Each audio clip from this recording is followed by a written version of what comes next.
नमस्कार दोस्तों, आपका स्वागत है हमारे चैनल स्टार स्टडी मटेरियल में। आज की क्लास में हम लोग क्लास 9th के अध्याय फर्स्ट का अध्ययन करने वाले हैं और 9th की एनसीईआरटी बुक का अध्ययन करने वाले हैं। और एनसीईआरटी बुक में जो 9th का जो पहला चैप्टर है वो केमिस्ट्री का है और जिसका नाम है हमारे आसपास के पदार्थ, मैटर इन आवर सराउंडिंग। तो इसको चलिए स्टार्ट करते हैं इस चैप्टर को। सबसे पहली बात, इस चैप्टर में हम ये जानेंगे कि पदार्थ क्या है।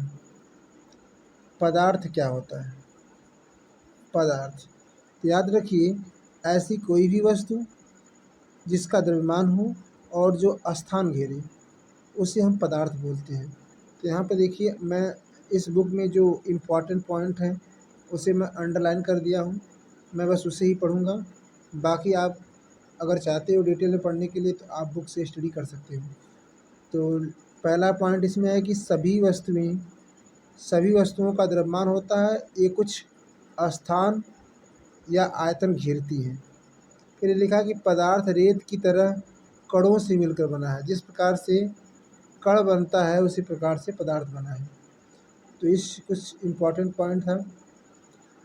चलिए आगे की तरफ बढ़ते हैं और आगे हमारा है कि पंच तत्व 5 होते हैं: वायु, पृथ्वी, अग्नि, जल और आकाश। ये पंच तत्व हैं जिसे प्राचीन काल में मनुष्य ने आसपास समझने का प्रयास किया था और आधुनिक वैज्ञानिक ने पदार्थ को भौतिक,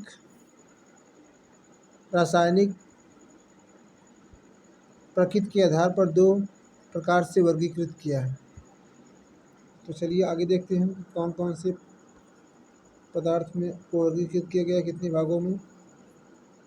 तो आगे लिखा है कि पदार्थ के कण बहुत ही छोटे होते हैं, इतने छोटे होते हैं कि इनकी हम कल्पना के नहीं कर सकते हैं। तो इसे बताया गया कि जो पदार्थ के कण हैं वो बहुत बारीकी होते हैं, इतने बारीक होते हैं कि जिन्हें हम कल्पना नहीं कर सकते या इसको हम देख नहीं पा सकते, इसके बारे में कल्पना नहीं कर सकते, देख तो सकते हैं सॉरी।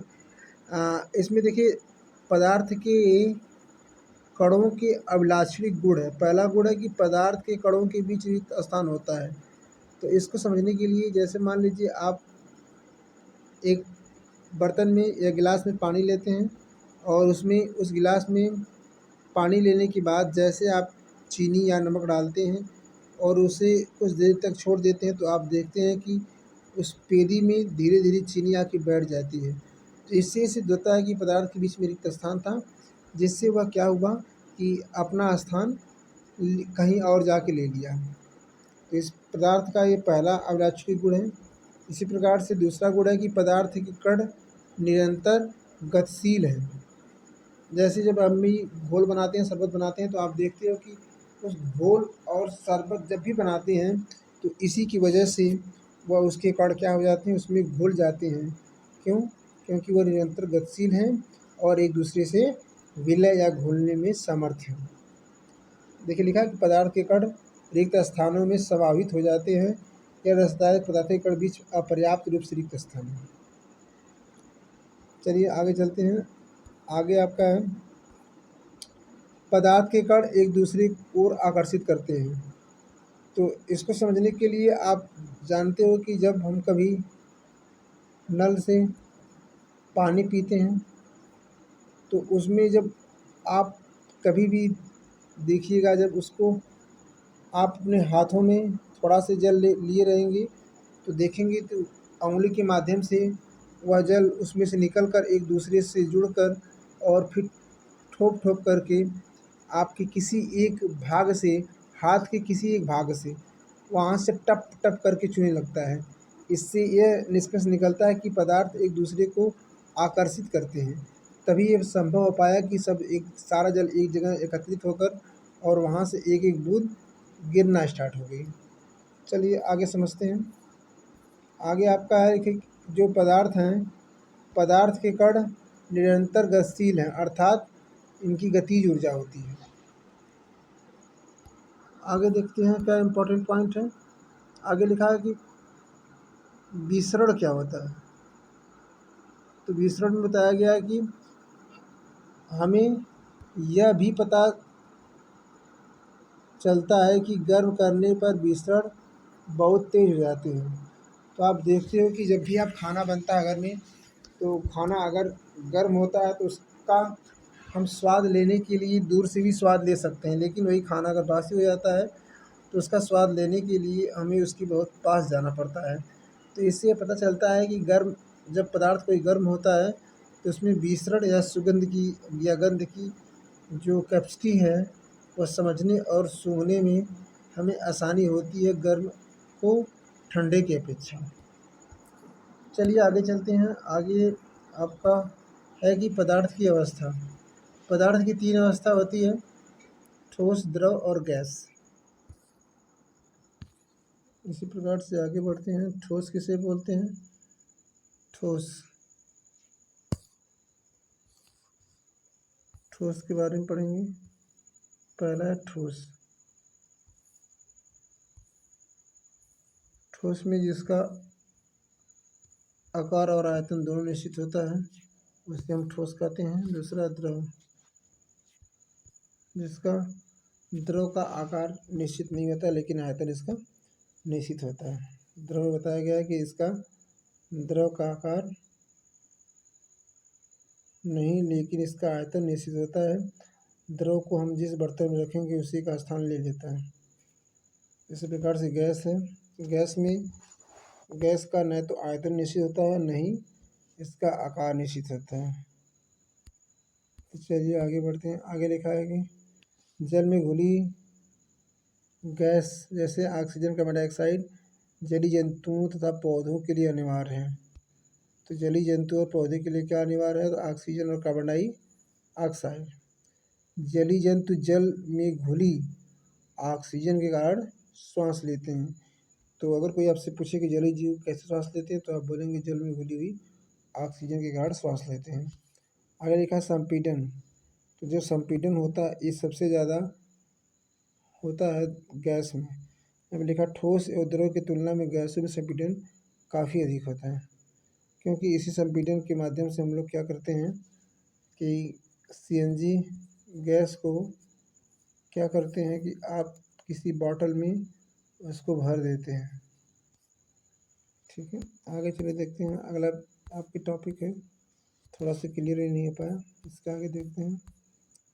अगला टॉपिक आपका है गलनांक किसे कहते हैं?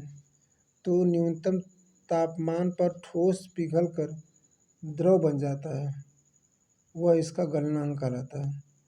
तो वह न्यूनतम ताप जिस पे ठोस पिघलकर द्रव बनता है उसे गलनांक बोलेंगे। किसी ठोस का गलनांक उसके कणों के बीच के आकर्षण बल के सामर्थ्य को दर्शाता है। फिर यहाँ पे लिखा है कि बर्फ का गलनांक 273.15 केल्विन होता है। गलने की प्रक्रिया यानी ठोस में द्रव अवस्था में परिवर्तन को संगलन कहते हैं।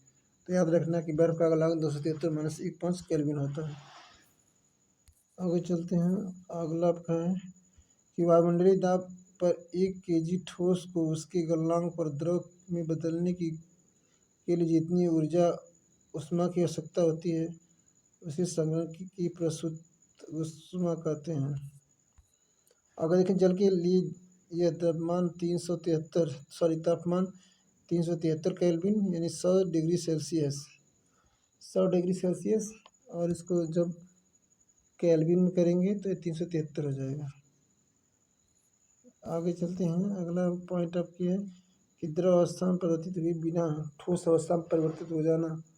ठोस अवस्था से सीधे गैस में बदलने की प्रक्रिया को ऊर्ध्वपातन कहते हैं। ऊर्ध्वपातन में क्या होता है कि द्रव अवस्था ठोस से सीधे क्या बनता है? गैस बनता है। जैसे कपूर, आयोडीन। तो गैस से सीधे ठोस बनने की प्रक्रिया को निक्षेपण कहते हैं। गैस से सीधे ठोस बनने की क्रिया को निक्षेपण कहते हैं। और द्रव में बिना बदले ठोस से डायरेक्ट गैस बदल जाना ऊर्ध्वपातन कहलाता है। आगे लिखा है कि ठोस कार्बन डाइऑक्साइड ये शुष्क बर्फ है। कोई पूछेगा शुष्क बर्फ का फार्मूला क्या होगा, कुछ तो बताएंगे CO2, ठोस कार्बन डाइऑक्साइड, इसे बोलते हैं डाई आइस। चलते हैं आगे। आगे लिखा है कि अगर ठोस को जमाएंगे तो अगर ठोस को पिघलाएंगे संघनन होगा तो ये द्रव बनेगा, द्रव से गैस और गैस से ठोस। तो ठोस से सीधे गैस बनना ये कहलाएगा ऊर्ध्वपातन, और गैस से ठोस बनना ये निक्षेपण कहलाता है। उसी प्रकार ठोस से द्रव बनना संघनन कहलाता है, लेकिन द्रव से ठोस बनना जमना कहलाता है। उसी प्रकार से द्रव से गैस में परिवर्तित होना वाष्पीकरण, और गैस से द्रव में यह संघनन कहलाता है। चलिए आगे चलते हैं। आगे आपका लिखा है कि एक निश्चित ताप पर गैस या ठोस के कणों में विभिन्न मात्रा में गतिज ऊर्जा होती है। क्वथनांक से कम ताप पर द्रव के वाष्प में परिवर्तन होने की इस प्रक्रिया को वाष्पीकरण कहते हैं। आगे जो इम्पोर्टेंट पॉइंट है शीतलन। जब कभी आप देखते हो कि गर्मी के मौसम में जब आपके अंदर हीट होती है या किसी काम को करके आते हो, ज़्यादा गर्मी रहती है, और उस गर्मी को सही करने के लिए आप पंखे के या बिना की हवा से अपने आप को ठंडक पहुंचाने की कोशिश करते हैं। और जब ठंडक पहुंचाने की कोशिश करते हैं तो उसमें देखते हैं कि जब आप पंखा की हवा लेते हैं तो उसमें से धीरे धीरे करके जो आपका वाष्प है बूंद के रूप में जो पसीना हुआ वो धीरे धीरे वाष्प बन के शरीर से बाहर निकलेगा, जिससे हमारे आपके शरीर में ठंडक महसूस होती है। आगे कुछ मात्रक हैं जिसे याद करना जरूरी है। तापमान का मात्रक केल्विन, प्रतीक की लंबाई का मात्रक मीटर, प्रतीक यम, संहिता यानी भार, द्रव्यमान का मात्रक किलोग्राम केजी, भार का मात्रक न्यूटन एन, आयतन घन मीटर मीटर क्यूब, घनत्व का किलोग्राम प्रति घन मीटर तो ये केजी मीटर के पावर -3, दाब का पास्कल PA, पास्कल को प्रतीक है PA। तो इस प्रकार से जो हमारा चैप्टर है फर्स्ट, इसमें जो इम्पोर्टेंट पॉइंट है उसे आपको समझाने की कोशिश किया गया। तो पूरा वीडियो देखने के लिए बहुत बहुत धन्यवाद। आपको वीडियो कैसी लगी इसे कमेंट बॉक्स में ज़रूर बताना। अगर हमारे चैनल पर नए हैं तो चैनल को सब्सक्राइब कर लीजिए, ताकि ऐसी प्रकार के वीडियो आपके पास जल्द से जल्द पहुंच जाए, और बेल आइकन को अवश्य प्रेस करना ताकि कोई भी नोटिफिकेशन हो सबसे पहले आपके पास आए।